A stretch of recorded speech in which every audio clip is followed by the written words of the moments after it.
Okay, it is Friday afternoon and I came down here to 333 Constitution Avenue in Washington, D.C. at the William Bryan Annex, United States Courthouse. I came down here because today was supposed to be a sentencing update for General Michael Flynn with Judge Sullivan, who is his new judge once Rudy Contreras was removed from his case. And if everyone is, excuse the noise,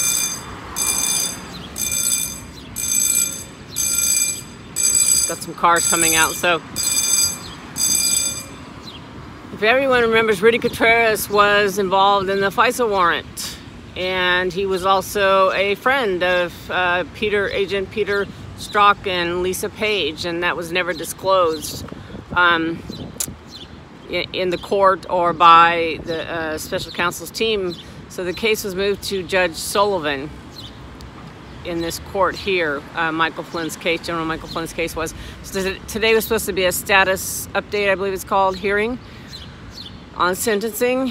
And so I came down here to see if that was going to happen, and I went inside and waited and tried to figure it out. And apparently it was scheduled out again for, I think, August 24th. They're supposed to come back with some sort of case presentation or something to that effect. I'm hoping and praying, as many Americans are, that even more and more of this total corruption and lies and the things that have been part of the upper echelons of the FBI and DOJ will be even more exposed at that point, so that an American patriot, General Michael Flynn, can be released and set free from this attack that has occurred against him for standing up for the right thing. So I wanted to do that and give an update. And then I also stopped by again and got some copies of some papers I'm going to show you here. And what I have is these are all the cases that Deputy Attorney General Rod Rosenstein's wife, whose name is Lisa Barsumian, she goes by her maiden name only, and she is a United States government attorney. She represents the United States government in many different sections, both FBI multiple times, CIA, DOJ. She was one of Bill Clinton's personal attorneys, I guess you could say, in his impeachment process back when he was going through the impeachment with the Senate over the Monica Lewinsky caper.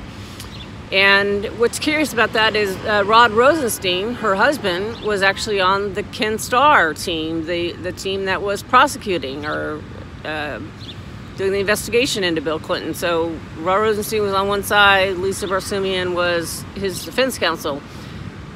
I'm not sure why that wasn't a conflict of interest back then, but it surely seems like a conflict of interest now. I mean, I can go through all these pages. There's 15 pages and 165 cases, and this isn't even all of them.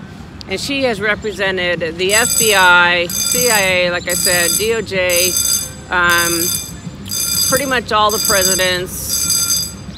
She's represented many different defendants that are employed by the United States government.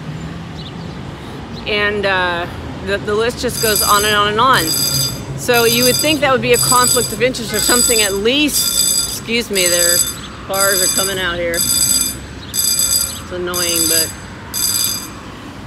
you would think that is something that should be disclosed to the Congress. I had delivered this information to 5 congressmen last week, I believe. I put it out on Twitter, as many other people have, and I've got the cases and, like I said, hand delivered them. So you would think this would be one of the biggest conflict of interest. She's known as the FOIA stopper. She's actually in here in these pages representing the United States government, or representing the FBI against Judicial Watch, who is, the group that is constantly trying to get FOIA releases on the Clinton investigation and the different government cases. And she's known as the FOIA stopper.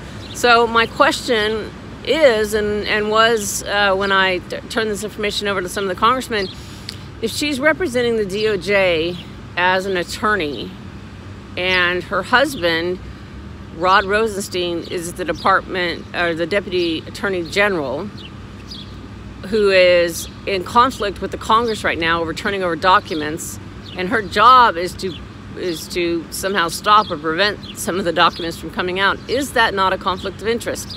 I don't know that she's assigned to do that specifically right now, but I don't know that she's not. And no one's really brought this up, and I think it's a really important point. Did she, in fact, read the OIG report? We know Mr. Rosenstein got a copy of it. The other parties involved got a copy of it. And the question is, was it altered in any way? Did she read the report?